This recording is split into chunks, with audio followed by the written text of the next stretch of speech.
Ya, isu keaslian ijazah Jokowi kembali digulirkan oleh Roy Suryo CS. Adakah bukti baru yang dikantongi oleh Roy Suryo dan apa tujuannya melakukan audiensi dengan Komisi 3 dan 10 DPR RI? Kita akan bahas hal ini dengan narasumber Roy Suryo, penggugat ijazah Jokowi melalui sambungan Zoom, dan Mardiansah Semar, Ketua Umum Rampai Nusantara. Selamat malam Mas Roy, selamat malam Mas Mardiansah. Malam Mbak. Terima kasih sudah hadir. Selamat malam Mas Aldianto. Ya. Mardiansah dong Mas, kan bukan orang Jawa ini. Iya Mas Diansah Semar. Ya, Semarnya saya nggak lupa. Itu. Baik, saya langsung ke Mas Roy begitu. Mas Roy mengajukan audiensi kepada DPR RI. Ya. Pertama dulu deh, sambutannya gimana?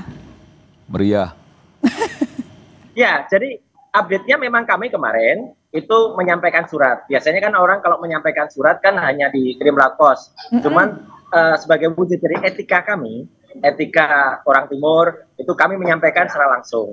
Dan alhamdulillah ya, 2 komisi yang kami berikan surat, yaitu di Komisi 10 bidang pendidikan, itu diterima langsung oleh kepala protokolnya dan segera akan diagendakan, apakah itu audiensi atau langsung RDPU, rapat dengar pendapat umum.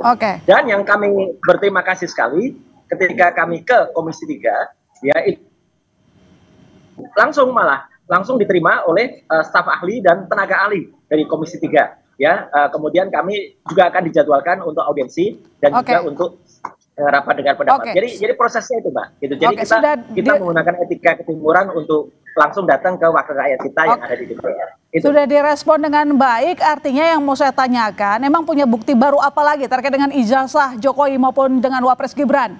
Nggak ada. Iya, betul. Jadi kami memang kalau Komisi 10 kan Komisi Bidang Pendidikan. Saya dulu kebetulan ketika Menpora kan mitra kami adalah Komisi 10. Jadi kami tahu persis apa tugas dan fungsi daripada Komisi 10 yang menangani bidang pendidikan. Jadi insya Allah kita memang nanti kalau pada RDPU ada audiensi, itu kita akan mempertanyakan kembali gitu ya, soal apa yang sudah kami tulis di buku Jokowi White Paper, yaitu soal pendidikan dari mantan presiden kita dan juga pendidikan dari Wapres kita yang sekarang lagi digugat secara perdata oleh Pak Subhan. Nah, kalau Komisi 3 itu memang kita bicara masalah hukumnya. Itu.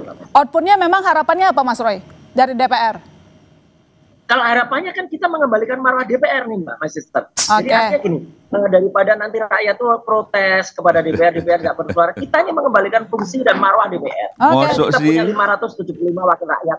Nah, jadi 575 wakil rakyat kita itu kita berdayakan supaya mereka lah mewakili kita untuk bersuara. Jadi kita tidak akan turun ke jalan teriak-teriak tapi lebih baik DPR tanggap dengan situasi ini dan kemudian membahas juga nanti apa yang kami tulis di buku dan apa yang terjadi terhadap gugatan ijazahnya Wapres oleh Pak Subhan.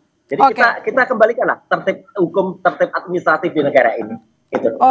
Mas Mardi, harapannya ini kan tampaknya ingin ada rapat khusus membahas terkait dengan ijazah Pak Jokowi dan sekarang sudah ekspansi ke ijazah Wapres Gibran. Anda tanggapannya gimana? Harapan boleh, mimpi bebas, kan begitu ya. Mimpi bebas menurut Anda yang diadukan oleh tim Roy Suryo orang itu kan memang diberikan keleluasan untuk bermimpi, berharap seperti yang dilakukan Roy Suryo CS ya.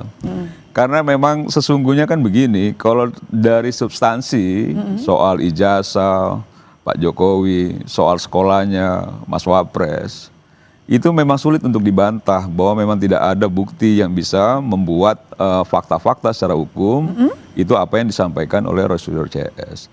Nah, tinggal lagi di tengah kepanikan Roy Suryo CS yang memang saya dengar-dengar sudah cukup bukti ya terkait dengan prosesnya di aparat kepolisian. Ini kan lagi di tengah kepanikan, di tengah ketakutan, berupaya untuk mendapatkan momentum politik untuk mendukung sesuatu substansi yang nihil gitu loh. Sehingga langkah berikutnya kemana lagi kalau bukan ke DPR. Nah, ke DPR juga biasa saja diterima sama staf dan lain sebagainya. Tadi saya pikir diterima langsung tuh oleh siapa gitu. Oleh anggota dewan misalnya, nggak tahunya sama stafnya. Nah, tadi harapan saya juga Mas Roy Suryo ada di sini. Jadi saya bisa tampak langsung lihat gitu apakah betul-betul masih sehat atau enggak. Karena memang begini ya, Mbak. Republik kita ini kan sedang banyak sekali dicoba ya. Beberapa waktu lalu kita ada demonstrasi, kerusuhan dan lain sebagainya, krisis global. Yang menurut saya apa yang sudah disampaikan oleh pihak-pihak yang terkait soal apa yang juga digugat dan dipersoalkan Roy Suryo CS kan sudah dijawab dengan baik, dijawab dengan jelas, dijawab dengan clear. Kalau bahasa Roy Suryo itu clear gitu ya. Nah, kenapa ini terus diolah terus? Karena memang Roy Suryo CS merasa perlu masih hidup barang ini, eksistensi ini, supaya panggungnya dapat. Terus ada juga ruang-ruang politik momentum yang coba dicari-cari gitu, yang menurut saya jauh panggang dari api gitu, apalagi gitu. Yang ada itu benar kita bahu-membahu bagaimana memikirkan bangsa ini ke depan, itu yang paling penting. Cuman karena orang penuh dengan apa ya, bukan saja suzon. Kalau waktu itu saya pernah bilang, teman-teman ini ya, Mas Roy Suryo dan kawan-kawan itu seperti menteri propagandanya di zaman Nazi dulu, Hitler. Joket Goebbels. Jadi kebohongan yang diulang-ulang itu akan juga bisa menjadi suatu kebenaran. Nah, dia coba kebohongan itu diulang-ulang, orang yang tadi yakin bahwa ini tidak benar menjadi ragu dan sebagainya, padahal substansinya tetap bohong gitu. Oke, Mas Roy, Anda dibilang datang ke DPR karena bentuk kepanikan dan juga cari panggung politik. Jawaban Anda? Enggak ada. Nggak ada panggung politik. Nggak, kalau menurut aku sih Om Roy udah siap-siap aja menghadapi proses hukum. Nah, tadi nggak motong Mas Mardianto ya. Jadi artinya gini, kami itu menegakkan semua aturan dengan benar. Kami lakukan sudah riset secara ilmiah dalam buku Jokowi's White Paper. Kemudian juga kami membantu nanti Pak Subhan ketika kemudian melakukan itu kami lakukan sesuai dengan jalurnya. Dan sekarang kita kan punya wakil rakyat, Pak. Ya. Kita punya wakil rakyat. Jadi 575 anggota wakil rakyat itu daripada cuma nanti diprotes oleh adik-adik mahasiswa dengan tuntutan 17.8 ya, kemudian juga mereka tidak kemudian melakukan fungsinya, mereka kita serahi untuk mewakili rakyat yang benar-benar. Jadi kalau wakil rakyat itu harus ya mereka mengembalikan sesuai dengan komisinya. Komisi 10 ya urusan pendidikan. Ada pendidikan dari mantan presiden yang nggak jelas. Ada pendidikan dari wapres sekarang yang nggak jelas. Jelasnya bagaimana? Itu biar diatur lagi, ya nggak jelas lah. Nanti akan terbongkar. Yang nggak jelas Roy Suryo CS lah. Kemudian Komisi 3 yang juga melihat masalah hukumnya. Jadi itu Mbak Master. Jadi kita tuh benar-benar kembalikan supaya negara ini kembali tertib. Nggak usah ada gaduh ya. Gaduhnya nanti diselesaikan. Yang gaduh Roy Suryo CS buat. Kami hari ini di Solo itu juga dalam rangka bedah buku. Ya, bedah buku. Besok kami di Jogja juga bedah buku. Gitu ya. Jadi bedah buku secara ilmiah, dan kami tantang kampus-kampus, ayo lakukan bedah buku secara ilmiah. Ilmiah dijawab dengan ilmiah, buku dijawab dengan buku, dan kami tadi menerima hadiah buku juga dari tempat di mana kami itu menyelenggarakan bedah buku. Jadi itu Mbak. Jadi meskipun sekarang sudah ada proses hukumnya, kita tunggu putusan pengadilan, tapi dari Mas Roy mengatakan ya berhaklah untuk melaporkan juga perkara ini kepada DPR, begitu ya, Mas? Itu kan itu proses hukum kan yang dilaporkan kan. Ada tuduhan apa, pencemaran nama baik, emang namanya baik ya gitu. Kemudian ada fitnah ya gitu, terus fitnah, terus ada penghasutan. Mana ada penghasut ya gitu. Biarkan jalan Polda Metro Jaya ya. Tapi kami menyelenggarakan apa yang menjadi ranah kami sebagai ranah Mas Roy, Mas Mardi, hak mereka loh untuk kan di awal saya nggak ngelarang. Saya bilang orang punya harapan, punya mimpi boleh-boleh aja. Tapi kalau ditanya soal substansi kan kita juga punya perspektif soal substansinya. Kalau disampaikan juga soal kita nggak mau bikin gaduh, selama ini siapa yang buat gaduh kalau bukan Roy Suryo CS kan begitu loh. Iya, tapi masalahnya kan mereka belum publik yakin bising sekali dengan Roy Suryo CS, dan sekarang ini dia melihat begini ya. Roy Suryo CS melihat bahwa kemarin ada momentum ketika memang DPR disorot publik. Ketika DPR mulai dikritisi publik, nah ini ada ruang sedikit untuk masuk. Ya. Sehingga ada sensitivitas DPR yang diharapkan itu menciptakan momentum politik, kan begitu aja kan gitu loh. Jadi kalau saya lihat ya, ini kan udah pontang-panting nih ke sana, banyak lah yang ditemui sama Roy Suryo CS ini, itu menandakan kepanikan sebenarnya, kepanikan bahwa sebentar lagi proses hukum sudah berjalan gitu ya, proses hukum berjalan. Jadi kalau saran saya fokus pada proses hukum yang memang berdasarkan informasi yang saya dapat, dugaan-dugaan dan lain sebagainya, sepertinya sudah cukup alat bukti. Jadi mental diperkuat kan gitu ya. Kalau kawan-kawan yang sudah pernah merasakan di dalam kan nggak gampang juga hidup di penjara itu. 1 kali 2 meter selnya, kadang ada tikus juga di situ kan gitu. Jadi maksud saya jauh lebih bagus memang memperkuat mental kan gitu ya. coba untuk menguji kesabaran dan lain sebagainya dibandingkan menghabiskan energi sesuatu yang menurut saya kosong, nihil, nggak ada isinya. Apalagi yang mau dipersoalkan kan gitu loh. Jadi semua institusi negara ini nggak dipercaya. Terus apalagi kita percaya, Mbak? Gitu loh. Kalau semua institusi kita nggak dipercaya, apalagi lembaga pendidikan nggak dipercaya, apalagi mau dipercaya gitu loh. Oke, baik. Gitu. Mas Roy, kan sebenarnya ya ini mungkin pertanyaan berulang-ulang begitu kan. UGM bilang sudah asli, tapi kemudian tim dari Mas Roy CS bahkan membalas dengan Jokowi White Paper, buku. Artinya memang sangat konsisten tidak percaya. Nah sekarang pertanyaannya, ternyata tidak cuma Jokowi yang dipertanyakan ijazahnya, tapi juga melapor ke DPR terkait dengan background pendidikan Wapres Gibran. Kenapa tuh, Mas?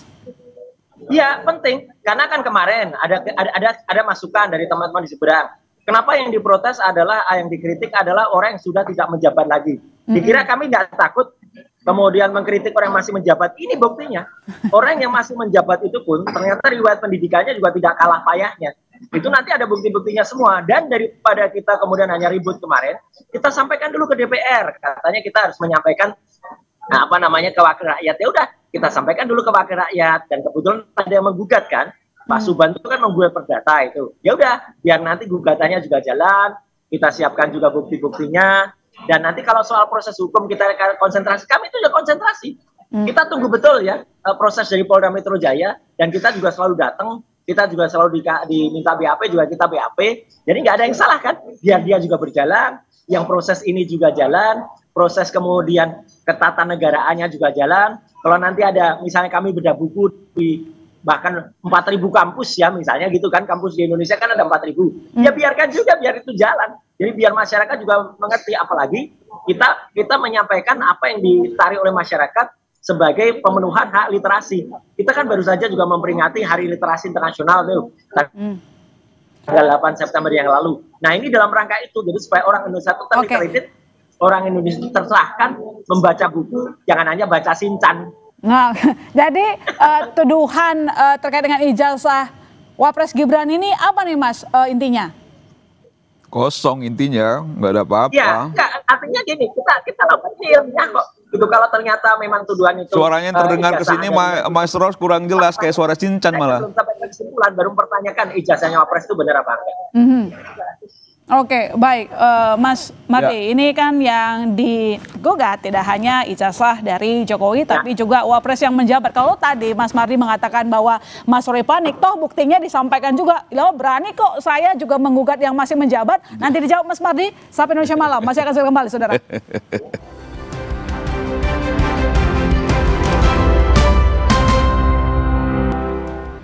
Ya, kita lanjutkan dialog kita. Pertanyaan saya tadi, Mas Mardi, ini kan tidak hanya ijazah Jokowi yang dipersoalkan, tapi juga ijazah Wapres. Ini artinya tadi Mas Roy menegaskan kita tidak hanya mengkritik yang sudah tidak menjabat, yang menjabat pun nggak ini gitu loh. Mereka berani gitu. Jadi di tengah kebuntuan ya, ini secara psikologis ya, di tengah kebuntuan, di tengah tidak ada jalan lain, yang lahir itu kan memang keberanian yang cenderung kenekatan. Nah, kenekatan itu sudah tidak lagi berpikir rasionalitas itu. Kenekatan itu sudah berpikirnya bagaimana caranya bertahan hidup. Bagaimana caranya melepaskan dari jerat yang dia bikin sendiri. Dan pada posisi itulah Roy Suryo CS sekarang itu. Jadi bagaimana caranya dia bisa melepaskan diri dari jerat hukum yang dia buat sendiri, yang sekarang dia sulit juga untuk membantah fakta-fakta yang dalam proses hukumnya nanti juga bisa kita lihat. Nah, kalau kita kan melihatnya begini, ini sudah berjalan, prosesnya sudah baik sekali. Kalaupun nanti memang sudah masuk penyidikan, sudah ada tersangkanya, silakan hadir, dibuktikan di pengadilan. Institusi apa lagi mau dipercaya kalau misalnya hampir semua institusi nggak dipercaya. Kayak misalnya proses ijazah. Kedua orang ini, beliau ya, Pak Jokowi, Mas Gibran, semua sudah melewati proses itu. Mau itu KPU dan lain sebagainya. Itu kan institusi negara yang kita sebagai warga negara yang baik, ketika bersepakat bernegara, harusnya juga setuju dan percaya pada apa yang dihasilkan oleh institusi negara. Nah, kalau ini kan seolah-olah bahwa apa yang menjadi benaknya Roy Suryo CS itu benar. Kalau misalnya tidak dibenarkan, dia tetap melawan bahwa itu suatu kebenaran. Ini kan yang menurut saya kebohongan yang diulang-ulang sehingga mempengaruhi publik gitu, mempengaruhi publik. jadi terbelah, yang tadinya juga yakin nggak yakin jadi menjadi suatu kebenaran ini. Justru ini yang kalau menurut saya, ini yang akhirnya tidak hanya sesat, ini jahat, ini cara berpikirnya jahat, cara juga bagaimana mempengaruhi psikologis masanya jahat, karena memang dasarnya kebohongan. Kalau dasarnya kebenaran, ini nggak kayak gini caranya ini. Mas Roy punya bukti apa saja untuk membuktikan bahwa ijazah Mas Wapres itu bermasalah? Iya, jadi gini Mbak. Jadi tidak ada kebohongan di kami. Ya, ada gitu, banyak, nggak usah bilang nggak ada kebohongan di kami. Sudah beberapa kali juga kita debat soal skripsi, soal apa juga banyak kebohongan di situ gitu loh. Gitu loh. Jangan juga bilang tidak ada kebohongan di kami, banyak kebohongan. Penyetaraan ijazah gitu loh. Yang itu dari UTS, University Technology of Sydney, itu ternyata setara dengan SMK. Ya, UTS itu menyelenggarakan program namanya INSERS. INSERS itu kayak matrikulasi gitu loh. Dan itu sempat ditulis dalam CV-nya, dalam kurikulum vitae-nya Gibran dulu, itu S2. Ya, itu ada buktinya semua kita kumpulan, dan ternyata dia sekarang nggak ngakuin itu. Dan itu dianggap sebagai sebuah SMK, grade level 12. Lah kok bisa universitas kok disetarakan SMK? Ayo nanti kita buka. Jadi kalau yang itu orang bohong, lebih jahat mana? Orang yang pakai jasa palsu, atau yang kami yang dengan penelitian itu membuka tabir keburukan atau kebohongan dari seorang yang sekarang lagi menjabat. Itu aja. Ayo kita buktikan semua. Kita berani buka semua kan nanti. Ya, semua ijazahnya jangan merasa paling benar dan paling bersih. Gitu loh. Ada. Jangan merasa paling benar, paling bersih. Hampir satu republik ini tahu juga kelakuan Rasulullah setelah tidak menjabat menteri, kan begitu loh. Jadi sudahlah. Ya, jangan juga merasa benar, jangan rusak merasa suci, tapi banyak juga kelakuan-kelakuan yang sebenarnya memalukan secara publik gitu. Belum lihat ijazahnya Gibran. Gitu loh. Jadi maksud saya kalau bicara soal kebenaran, bicara soal moral, moral siapa yang bisa dipertanyakan kalau bukan moral diri sendiri gitu. Gitu loh. Gitu loh. Makanya kalau ada, ya saya nggak tega ya, cuma ya. Kalau kita udah lihat. Cuma kita satu republik tahu lah siapa Roy Suryo dan bagaimana kelakuannya kan. Jadi mana bisa dipercaya kalau kelakuannya sudah diketahui publik, Mas. Nggak bisa lah. Gitu loh. Orang barang negara jadi bawa pulang kok kan gitu loh. Jadi sudah lah kan gitu loh. Paling tepatnya sih kayaknya memang kita tunggu putusan pengadilan. Proses pengadilan, bukan bangun opini. Karena kalau bicara moral nggak ini pertanyaan ke Mas Roy. Mas Roy, kalau misalnya ini terkait dengan ijazah Jokowi kan sudah masuk ke lingkaran hukum begitu pengadilan. Nah kalau sampai tidak terbukti ini kan bisa menjurus ke fitnah. Anda sudah siap tentang itu, Mas Roy? Sudah nggak ada pilihan, Mbak, bukan soal siap. Artinya nanti semua insya Allah akan kita buktikan ya, gitu. Kalaupun nanti misalnya itu harus sampai ke level pengadilan, ayo, gitu loh. Jadi jelas betul nanti. Dan ini lagi-lagi ya, jangan kemudian akan pakai jurus-jurus yang sama. Udah kuno tuh jurusnya. Kita punya bukti ilmiah soal ijazah diserang dengan pencemaran nama baik. Ya, emang namanya baik. Sekali lagi saya ulang. Emang nama Om Roy Suryo juga baik kan? Enggak juga. Jangan juga merasa namanya baik loh. Mas Roy, jangan juga merasa namanya baik loh. Ijazahnya dan itu kita ntar netizen banyak yang bicara loh soal nama baik Roy Suryo itu. Tapi Mas Roy yakin ya, Mas Roy CS yakin bahwa sudah mengantongi bukti-bukti terkait dengan persoalan ijazah dari Pak Jokowi maupun juga Mas Gibran ya. Kami pegang semua itu. Yang katanya itu. Dan Anda yakin dengan hasil putusan pengadilan tidak khawatir sama sekali gitu ya Mas Roy? Oke. Ya, harus semua harus kita bongkar nanti dan semua ada buktinya. Mau itu yang modern itu yang namanya MDIS atau itu ijazah yang dari Bradford yang katanya Bradford tapi ternyata itu salah beli ya, atau dari UTS yang ternyata hanya disetarakan menjadi ijazah selevel SMK. Itu lebih parah lagi nih dari Jokowi ini. Iya, lebih parah lagi dari Jokowi. Lebih parah dari Jokowi kata Mas Roy. Kan? Orang kalau curiga biasanya ada pemantiknya. Singkat aja tapi. Iya, saya singkat aja. Ini udah lebih dari satu kali Roy Suryo bicara soal emang namanya baik gitu loh. Emang namanya Roy Suryo juga baik gitu. Semua satu republik juga tahu bagaimana tingkah laku Roy Suryo. Nggak usah pribadi. Bukan pribadi, bukan pribadi. Ketika bicara soal itu menyangkut soal pejabat publik itu tidak pribadi. Tapi semua juga orang tahu bagaimana pertanggungjawaban publik Roy Suryo setelah menjadi menteri, kan begitu loh. Kita semua tahu. Makanya jangan singgung-singgung soal nama baik. Menurut saya nama Roy Suryo juga tidak baik, jauh tidak baik dibanding yang lain. Iya itu, Gitu nggak loh. usah minum kamu. Bukan pribadi itu. Ya, kan, emang Itu bukan namamu pribadi ya. juga baik. Oke, Gitu. baik, kita fokus di kasus ini. itulah.